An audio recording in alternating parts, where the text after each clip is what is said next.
Perkenalkan, nama saya Setia Praranadani Harahap dan saya Muhammad Andi Prasetya. kami siswa dan siswi dari Tanjung Pinang yang bertugas untuk mewawancarai seorang pengrajin usaha. Jadi pada kesempatan kali ini kita juga bersama ownernya, yaitu Ucraft yang berada di Jalan Ganet, Perumahan Hang Tuah, ya kan? Dan bersama dengan Kak siapa? Kak Ayo. Baik.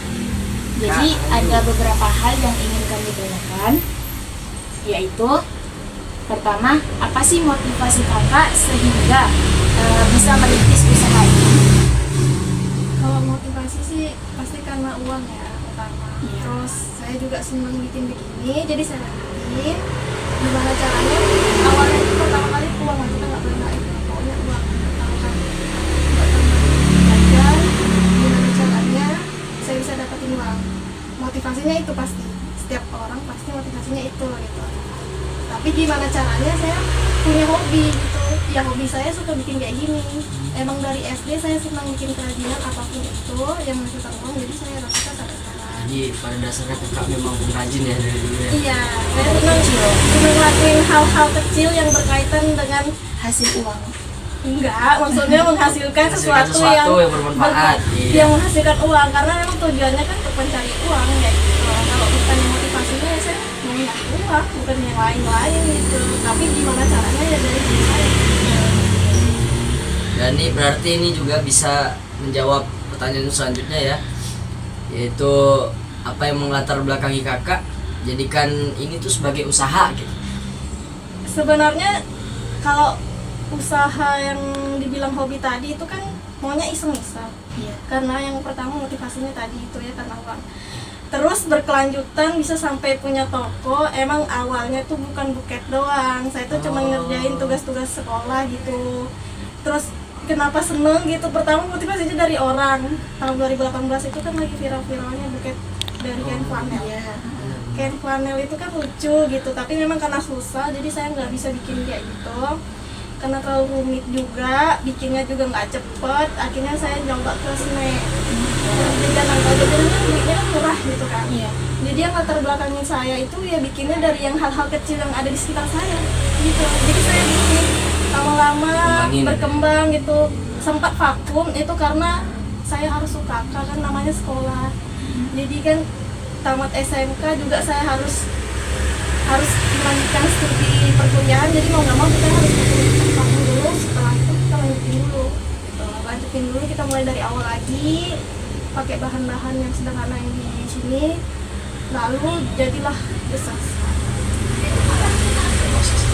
Iya, itu pertama kita ambil dulu dari sekitarnya yang kecil-kecil dulu gitu. Nah, Jadi besar gitu. segini ya. Kayak kalau boleh tahu lewat kakak sekarang umur berapa? Masih kuliah?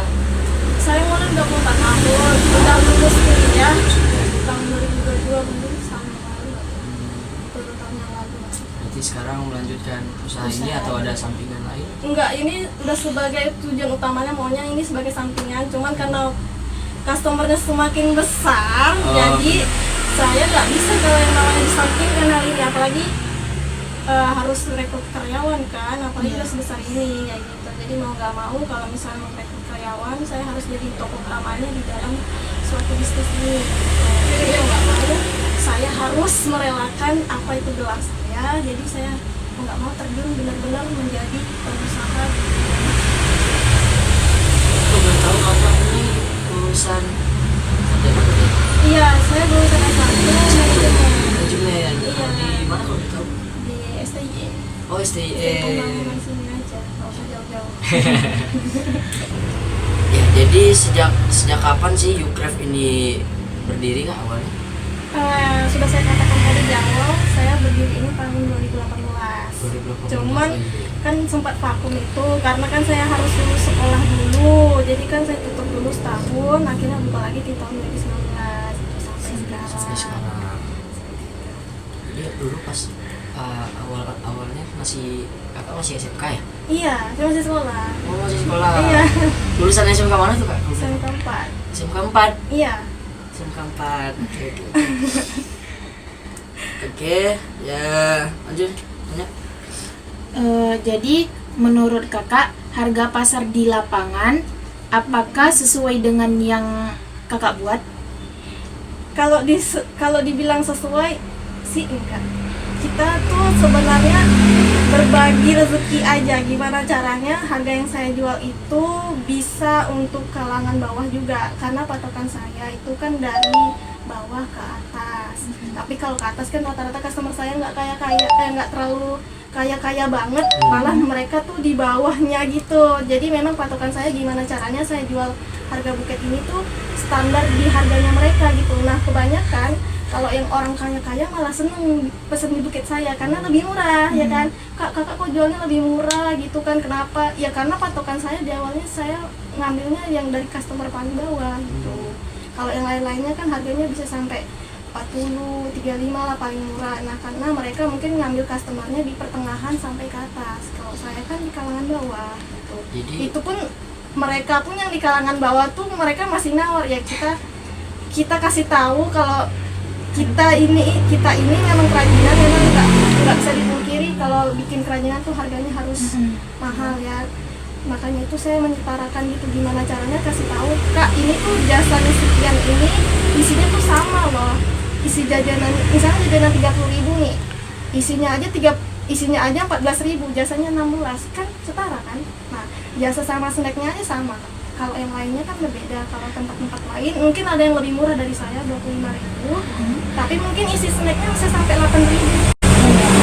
Kan kita bisa akumulasikan, saya sama mereka itu berbeda, mungkin targetnya mereka beda gitu. Mungkin mereka lebih murah dari saya, tapi kita lihat dulu isi snacknya sama dengan harga biasanya gitu. Kalau saya lebih tertarik dan minat kalau untuk buket itu kenapa bisa pas-pasan seperti itu ya, karena saya pengen jasa sama snack itu sama, biar si isinya juga nggak kelihatan dikit, nggak kelihatan banyak, tapi pas. Yang penting saya masih dapat untung walaupun cuma 1.000-2.000, yang penting yang lainnya suka gitu. Seperti itu. Jadi target pasarnya memang menengah ke bawah gitu. Iya. Oke.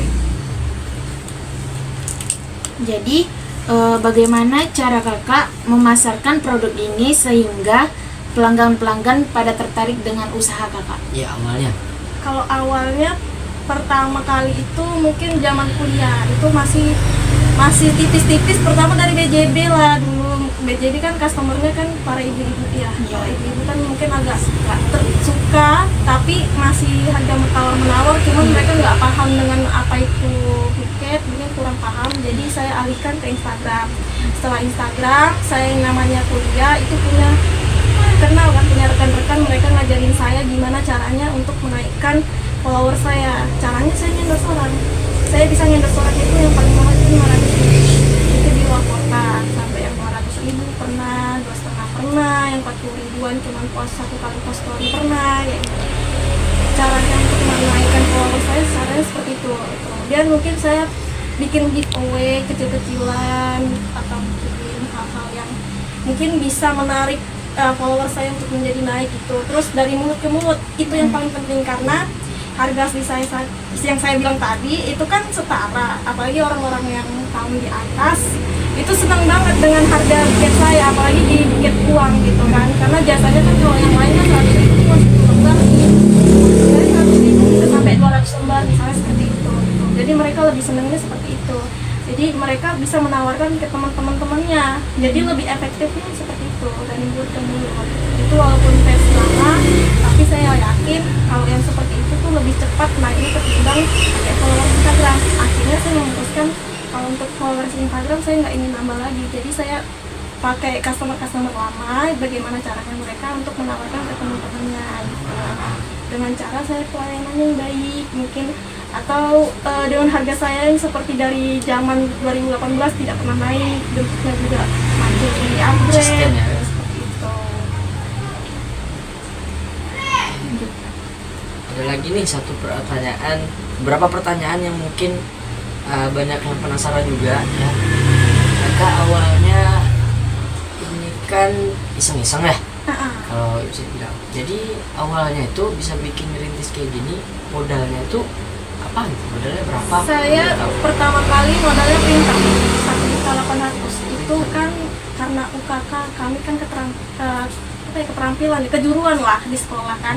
Jadi banyak ngeprint proposal, gimana caranya bikin membuat video itu kan kita pakai proposal. Jadi saya perlu printer nih. Saya punya printer. Awalnya saya bukan buket, kan maunya buket udah vakum. Udah itu printer, punya printer, ya udah nyoba pakai cetakan foto. Cetakan foto saya pakai, tarik atas foto dan segala macam.